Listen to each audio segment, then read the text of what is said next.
All right, guys, having champions under his tutelage isn't a new thing for this next guest, helping fighters such as DC, Luke Rockhold, Cain Velasquez, Khabib, and now Islam Makhachev claimed UFC gold. He joins us here today to celebrate what was a historic night in MMA. Coach Javier Mendez, welcome back to Submission Radio, man.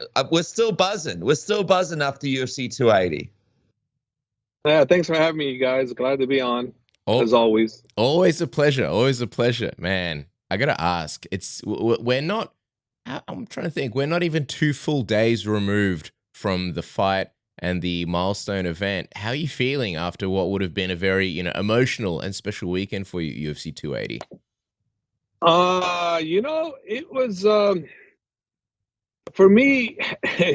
It was. I know a lot of people don't understand me, but for me, it was like the greatest moment was when the victory was done, and then my celebration was right then and there when we jumped up from what happened and Khabib jumped into the cage like in a flash.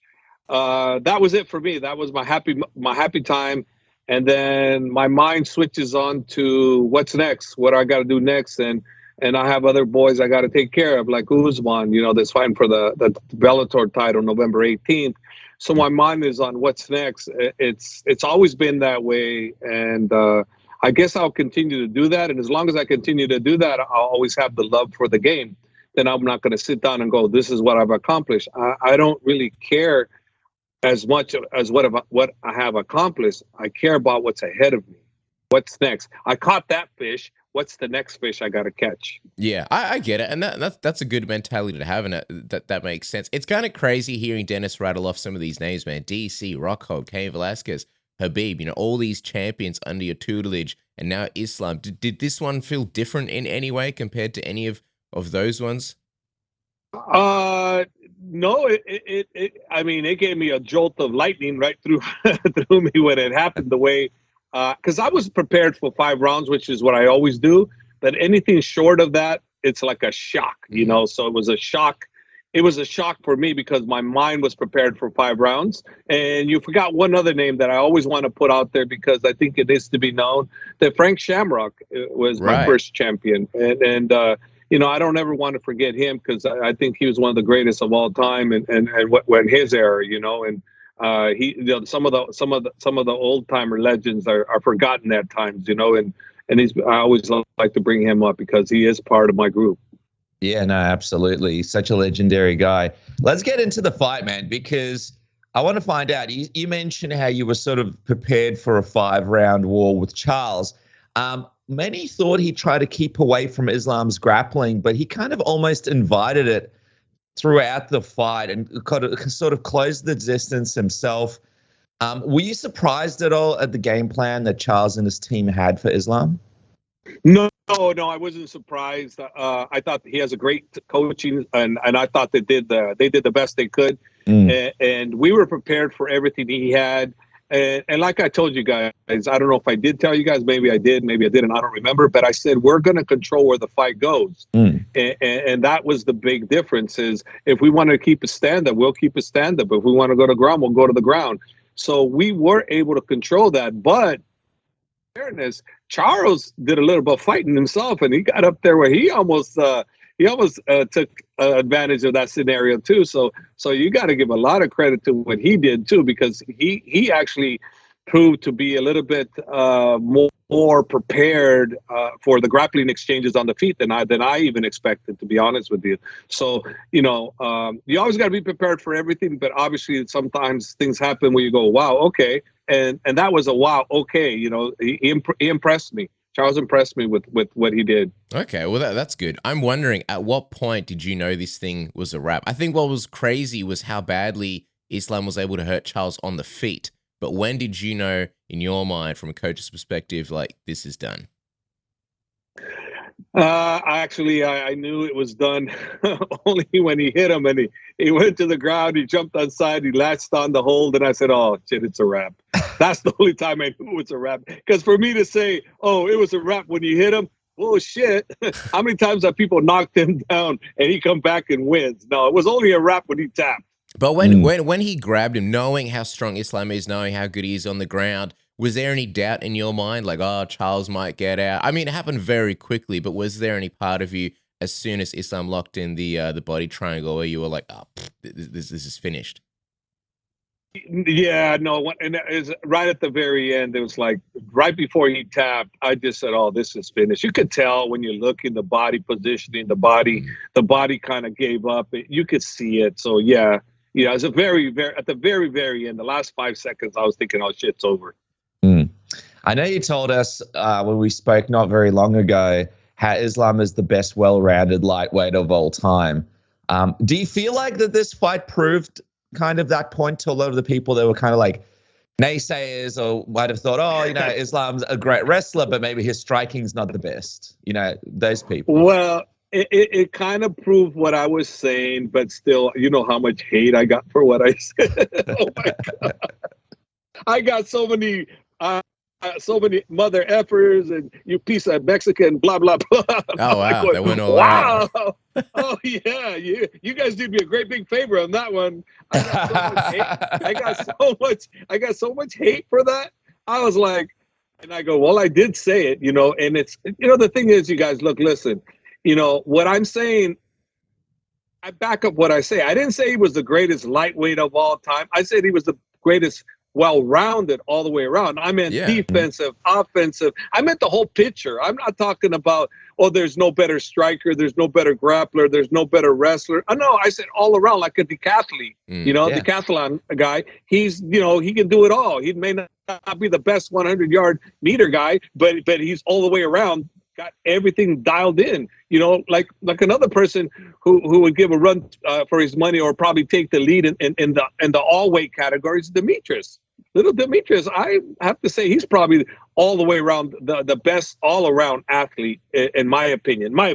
I think Demetrius in all weight categories, but in the lightweight division history, I've never seen anybody as well-rounded as Islam Makhachev, and I back up my statement. I still state that now. And okay, you guys are going to hate me again for it, but okay, I'm sorry. I'm just stating it. But I feel like his performance against Charles, for some of the people that might have said those comments, and some of that is definitely not warranted. They shouldn't be saying those things about you, coach. But do you feel like that kind of proves your point a little bit, seeing people being able to see what Islam was able to do to Charles on the feet? Yes, that proved my point without a doubt. Because, listen, had Charles fought Khabib, he would have fought a different fighter, a different mentality that he's never would have fought in his whole life. He would have felt something different. But that's not Khabib's time. This is Islam's time, and Islam showed exactly what Khabib and I have always known, and what Abdulmanap, the great one, his father, which is I call father's plan, was always known. Islam was the chosen one for him. He was his number one student, and now everybody knows now for a reason. But hey, look, listen, it only takes one shot for something to happen, and it happened to Islam back in 2015. But it happened one time. He made it an error, and it cost him, and since then, he's improved in every facet. His defense is really good, guys. And a lot of people were sleeping on his defense, and I bet if you look at the statistics, you might find that he's probably one of the least hit fighters, of anybody. We had Beneil on yesterday, and he was actually saying that's one of the things that impressed him the most is Islam's defense, striking defense in the fight. And there's another point that I was trying to make, and I'm drawing a blank. I remember. Oh yeah. The Adriano Martins fight. Like when you think about it, it's like, man, 2015 was 7 years ago. And if you look at the striking of Islam then compared to now, it is just worlds apart. And I remember watching that thinking how you were saying how, Khabib didn't always train his striking, but Islam's always trained his striking all throughout, even if he was on the sidelines or whatever. And it really, really shows. And I think given your parameters for what you said, like you said, you didn't say he's the greatest of all time or the most rounded. You said in the lightweight division, he's the most well-rounded of all time. I think that's a very fair thing to say. And at the end of the day, it's just an opinion. I don't think people should be getting upset about that. It is just an opinion, and you can say F you to my opinion. It's okay. I'm still going to say my opinion. Yeah. It's just my opinion. Yeah. I think it's a very fair thing to say. And like Dennis said, this fight, I think... man, I don't know. I'll get crazy as well. Reminded me of almost like a GSP. You know how GSP could take the fight anywhere, but GSP could mess you up on the feet as well. And I think when you see Islam look at that, you see phenomenal wrestlers in the sport, but not always with the best striking. And man, I think Islam looked phenomenal here. The other thing I wanted to ask also is, like, a lot of people, and we even asked you about this, of like Khabib versus Charles, and that was becoming almost like a fantasy matchup. You said you didn't really have any interest in seeing it, but do you feel like this fight in a way answered a lot of those questions of how that fight would have potentially gone as well? Well, every fight's different, but I think that pretty much killed any notion of Khabib versus anybody. I think it just killed it. Now there shouldn't be any consideration of Khabib versus anybody. Number one, Khabib is officially retired. He'll never come back. I should never say never, but the likelihood of it coming back is very, very hopeless. I guess you can definitely say that. But I think, yes, this is Islam Makhachev era, and it's like Khabib says, hey, guys, this is Khabib time's over. It's Islam Makhachev time. So, Khabib is doing like any great coach would do, promote the crap out of this and listen to Khabib's words. He's promoting the crap out of him, and that's what he should be doing. That's what I do. I mean, but listen, but we're not, even though we appear to be like talking, mess. Listen to our words and listen to what goes on. Watch the fights and see if what we've been saying isn't actually happening. Yeah, and it's all very respectful. I wonder, so I know Khabib said that the plan is for you guys to go to Australia next and fight Alex UFC 284 in Perth, which we're super excited to see you return to Australia for. But is this, I know there was father's plan, and now, Khabib is talking about the plan is to fight in Australia. Is it kind of safe to say that now it's kind of like Khabib's plan coming into action for Islam? Or are you guys still following father's plan? Sort of take us into that. How does that all work?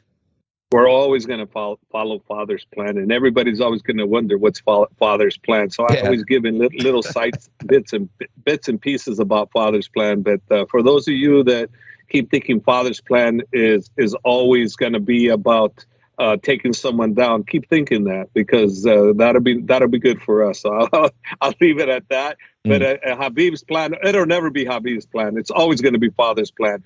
But Khabib and I will always have an input, and along with Saifullah, the Taekwondo Olympic coach for Islam, and Magomed, the head coach for Abu Anap's gym up in Dagestan, Russia. So there's 4 coaches that are involved in Islam's coaching. It's not just Javier Mendez. It's not Islam with Khabib. No, there's Saifullah, the Taekwondo coach, the Olympic coach. And then there's Magomed, which is the head coach for Abu Anap's gym. So there's 4 important coaches in his career. And then Muslim, who's his childhood buddy, who's always in the corner. So Islam Makhachev has always got, he's got like actually 5 people that are with him. With Khabib's biggest supporters was him and his father and me. Islam Makhachev has got 5. Khabib had 2. So Islam's ahead of us. He's got more people that he relies on, that rely on him. And he's such a great student that he takes advice from every single one of us. Yeah, and I was going to say that one of the reasons why I bring it up as well is you don't often see champions trying to fight the number 1 pound for pound guy in the UFC. And you don't often see champions go on the road after a win like that and say, hey, I want to go to Australia. I want to fight Alex Volkanovski, and I want to take that number 1 spot. So I guess I'm just trying to get a little bit insight into the mindset that you guys have here when you decided, okay, like this is what we want to do next. We want to go to Perth. We want to go to Alex's sort of home ground, and we want to take that spot. Take us into that mindset. Well, you got to think about this, okay? Number 1, the UFC brings Alex for a reason, right? Because they want it to happen, right? So no matter what you guys want, no matter what we want, it's what the UFC wants. So obviously the UFC is pushing that. So obviously, who are we to think, no, we don't want that, we want this? Well, it doesn't matter what we want. The UFC is going to give us who they want to offer. We can accept or not accept. If we don't accept, okay, they shelve us, this and that, because they decide who's going to be put up on the next title, and that's who they want. Now, who is actually, in my opinion, more deserving from a true professional sport, but this is not a true sport. This is entertainment sport. So from a true sport, Dariush, he deserves it. He 100% deserves the next shot. But because this is an entertainment sport, the fans want to see Alex and Islam go for it, because the pound-for-pound king versus the new king in the lightweight division. Let's see if the pound-for-pound king can take that lightweight title, which, hey, he's the pound-for-pound for a reason, right? He's cleared out his division, and he keeps getting better and better. And what better way to have two guys that are actually going to be professional all the way through? They got a great camp. I spoke nothing but highly about who they are as a camp and how they are as a team. And I still stick by what I say. I think they're a great camp over there. And they're meeting another great camp. And let's see how we can put it together and throw a great fight for the fans. And obviously, we're expecting to win that fight just like they are. But let's see if the UFC can put this together like we're all hoping, and I believe they will. And why we like this matchup? Because he's a great fighter. He's a great fighter. What's our advantages? Well, we're taller. We weigh more. I think we're better rounded all the way around. Is Alex, is he negative in it on everything? Absolutely not. He's got power. He's a champion. He's been winning. He's regarded pound for pound number one. Man, he's got all the confidence in the world. And look at the achievement of him being able to get 2 titles. Not many people can say that. Well, I think, it also takes balls as well to call out, a machine and a monster like Islam Makhachev, a guy who, the perception has been that, like, people maybe don't want to fight this guy. And Alex is just kind of diving in head first. I'm wondering, like, did you get much of a chance to see him at UFC 280 and seeing this 155 version? Because obviously you've made the weight. Did you get a chance to kind of size him up a little bit? And what do you think about that size? We had Beneil on yesterday, and he sort of stands strong to the fact that he believes Alex is a little bit too small for 155. What do you think, sort of being able to size him up? Okay, when he walked into that cage, I saw an extremely healthy, probably close to 170 pounder, if not a little heavier. I didn't see a 145er walk into that cage to square off with him. I saw a shorter, stocky, well-built, in great shape guy walk in there. That's the impression I got. So for me, they both make 155. They both make 155. Is he a smaller version, like Beneil said? Yeah. Are we going to have a slight advantage? Yeah, on that. We'll probably be 5-10 pounds heavier. I don't think we're going to be much more than that come fight time. I think we'll be 5 to 10 pounds. So from that perspective, yes, we will have the edge on there, 100%. It's impossible not to. Well, we have the edge on the fact that we fought at 155 his whole career. Yes, we'll have that advantage too. So we do have some pluses. We definitely do. I wonder, Javier, and obviously Alex is one of the best featherweight champions of all time, number one pound for pound. But who do you think is the tougher fight for Islam, Beneil Dariush or Alex Volkanovski? They're both different, Beneil really, really, really impressed me. I said, wow. I didn't know the other guy. I'd never seen the other guy at all, not one time. So I asked around, some of the guys around. I go, hey, what do you think? They go, Beneil can't wrestle with this guy. This guy's too good a wrestler. He's something European ADC or something champion, and he's this champion. I went, oh, wow. And then I saw Beneil, and I saw how great he performed, and I saw what a champion heart he had, and I said, there's your answer right there. There's the next challenger. Did you speak to Khabib? Khabib was like really, I think, on the Gumrot train. He was saying to Beneil how curious he was about that fight.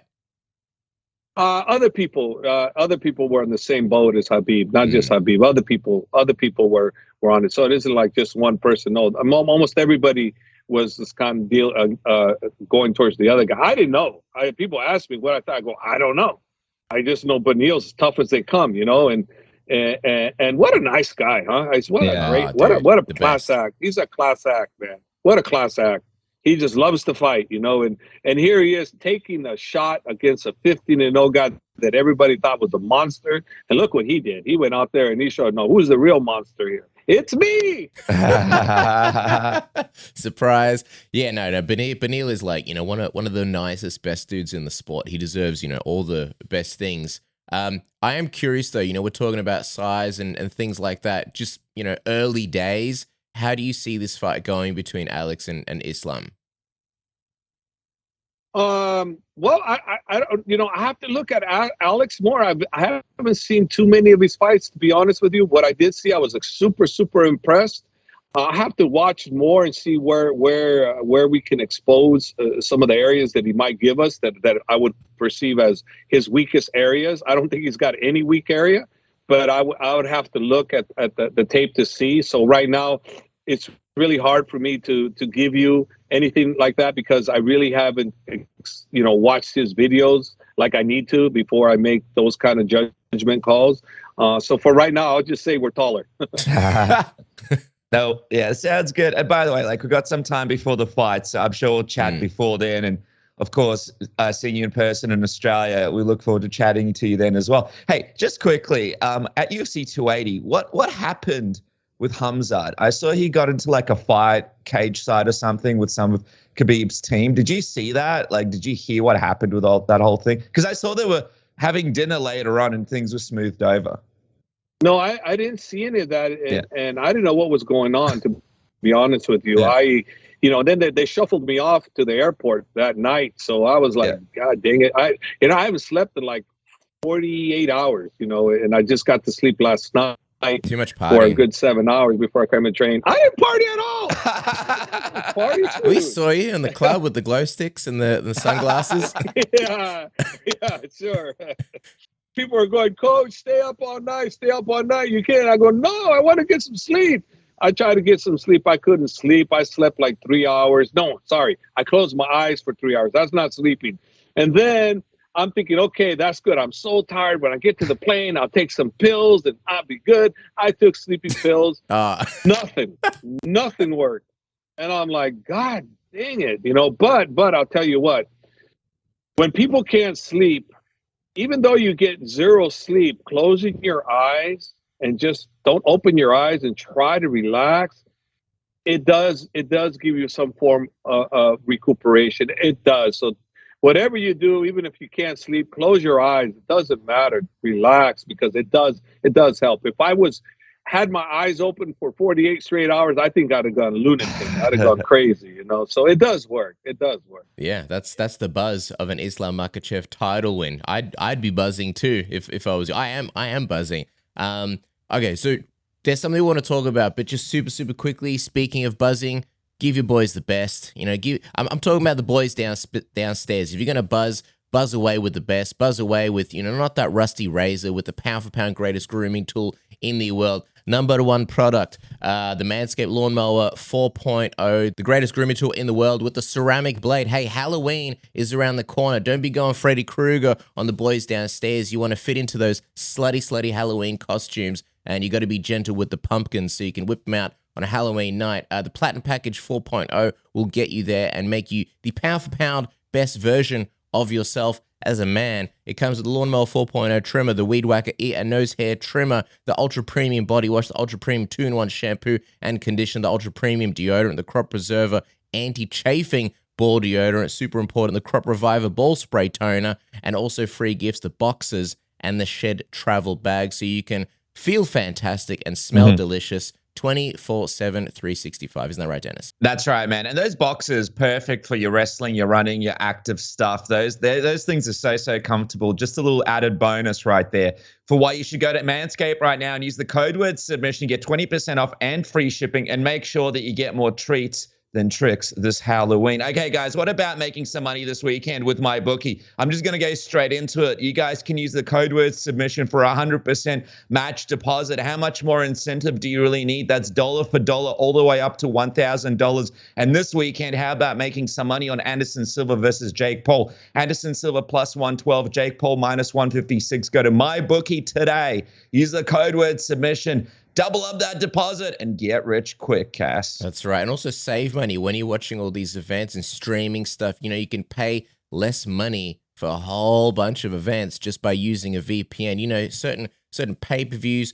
certain subscriptions. They cost different in different countries. I mean, I know here we pay like, $55 for a pay-per-view. So if you want your computer to think you're in Australia, maybe you're in a country where stuff costs more expensive. I know, Dennis, you did it with the NBA League Pass. Here in Australia, I don't watch NBA, but I know you said it was pretty pricey. So you made your computer think you were in the Philippines or Indonesia or something. All of a sudden, NBA League Pass costs next to nothing. And that's thanks to NordVPN, the greatest VPN in the world. One touch of a button gets you there. The best apps in the business, the best security, block any internet service provider from seeing any of your data, tracking you in any way, help with malicious links so that all that stays off your computer, and not to mention no speed throttling and no buffering, so you can watch all your best content, stream the best stuff in 4K, and not even feel the difference, not even feel that it's on. NordVPN, number one. Isn't that right, Dennis? Yeah, that's right, man. And with Christmas coming up, there's no better time to jump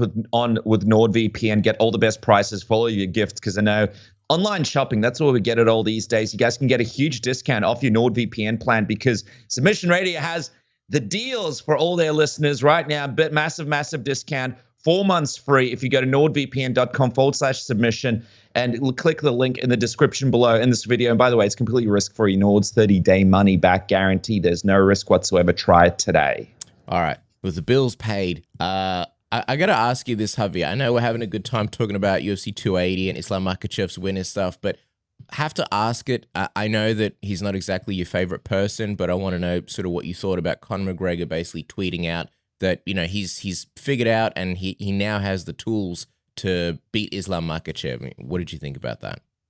He has the tools to beat anybody, but will he? He's been he's been mentally incomplete there. He's never been there. So he hasn't. When's the last time did he have a complete fight where he fought properly? I go, he's a huge name. So whoever gets to fight him makes a huge payday, and obviously everybody would be jumping at the bit to get a hold of him, because he's proven to be beatable. He's not proven to be, indestructible. So, and he himself, he can hype up anything. So let him hype it up. I mean, I don't really care much for him anyway. So, yeah, and like you said, I don't care for him. I don't care for him. Do you wish? But hey, go ahead. I was gonna say, in trying to hype it up, I mean, I get it. He's trying to sort of put his name in there, and I guess make people want to see him fight for the belt. But do you wish he'd maybe leave some of the father's plan stuff out there, and maybe just not even go there, maybe not even mention it? I wish, and that'll never happen. I wish he could just be a fighter, so people that everybody can respect and at least love.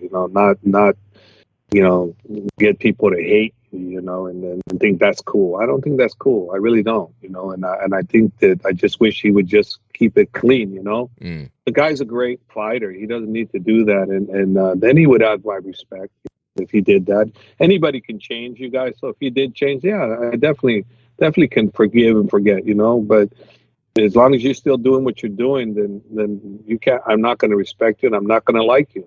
Doesn't mean I can't change my mind. It's just right now, I could care less about him, I could care less if I ever see him. And he could care less about me, too. And therefore, he shouldn't care less about me because, he probably has so much hate from so many people. One more person like myself not caring for him too much doesn't mean nothing to him. Yeah, well, I love the fact how respectful you guys are and how, this Alex fight has come together. But obviously, Alex respects you guys. You respect Alex. And it's sort of a different era in the sport in a lot of ways where we're seeing the best just kind of fight the best with a lot on the line. And it's not necessarily always trash talk that builds those fights. Hey, just got to ask, man. And by the way, we appreciate the time. We'll let you go in just a second. I heard on the broadcast something crazy. I just want you to confirm this for me. Is it true that it was almost $1 million spent on Islam's camp going into the fight at 280? Is that true? Somebody said on the broadcast that it was in the vicinity of that. Probably. Wow, that's like how much LeBron James spends in a whole year getting ready for the NBA season. Take us into that. Is that just like a lot of lobster buffets, caviar? Yeah, is Javier Mendez? Does Javier Mendez have the card here? Like, how do you guys spend $1 million over a couple of months? If you guys would have watched some of my Instagram quotes when you see Abu Bakar, coach, what is your room number? He's charging to my room. And then I just found out that Usman, Khabib's cousin, was also charging the crazy amount of stuff to my room. So when you're talking about 20, 30 something fighters there, you're talking flights, you're talking this, you're talking that. Yeah, you're talking a lot of money. Khabib is a very beautiful, generous individual that's not looking for anything in return other than his brothers winning and accomplishing their dreams and their goals. And Khabib's never been somebody that's been stingy about anything. The more he has, the more he gives. And like I told people before, he's a very generous individual. He's very kind to his people. Very, very kind. Okay, good. I thought it was just Khabib's coaching fee that was driving everything up. Hey, this is number one price tag. All right, we'll end on this. I gotta say, like you, still buzzing over that fight in UFC 280. But I am just curious, man. With some of the biggest title, wins and defenses of all time. Where does this one sort of? What does this one mean to you? Well, this one means just as much as all of them, with the fact of them for Islam. I was so in my heart, so happy for him. I mean, if you guys could have seen the adrenaline rush when the tap came and Khabib jumped up over the cage before I could even hug him, it was exhilarating, right? It was unbelievable. It's a feeling that only fighters can understand because it's a rush that goes right through you. And that's why, a lot of times fighters don't retire and can't retire because their daily lives are so normal and there's no rush in them like when there is when you fight. When you fight, there's such a rush that a lot of fighters, it's like a junkie, and that's the wrong word to use, but it's like, you're the daredevil guy that just has that risk taker. He just loves the thrill, and it's kind of one of those things, and as a fighter, it's 100 potent than it is as a coach. It's only like 10%. So I get 10% of what Islam felt that night. And everyday normal life is normal compared to that jolt of electricity that goes through you. Well, I'll tell you what, I know you don't like to look back, but when people look back through the history books and they look at who's in the corner for all of these monumental champions throughout history, there is only one man that you can really identify almost in so many situations. And he is this man right here, Javier Mendez. Make sure to follow him on social media at AKA Hav to see where he ends up next, where the next adventure takes him. And of course, man, I mean, we're pretty biased here, but we can't wait for you to come down to Perth, man. That's going to be so much fun for all of us. And I know the fans are super pumped for a UFC card down here after the COVID closures kind of stopped everything. So what an amazing fight for all the fans if this comes together and becomes official. Javier Mendez, thank you so much for joining us. Thanks, you guys. Thanks for having me on. And I love Perth. The only thing I don't like, it's going to take another 2 freaking days to get there. So, man. Gonna have to close your eyes. Gonna have to close those eyes, Javier. Close my eyes. That next city, here we come, man. Awesome. So at least it's going to be a while. So it'll be a while for that. You can rest up. That's it. Thank you so much, Javier. Appreciate your time as always. Right, thanks, Javier. All the best, man. Okay. Bye-bye. Thanks, guys. Okay, bye-bye.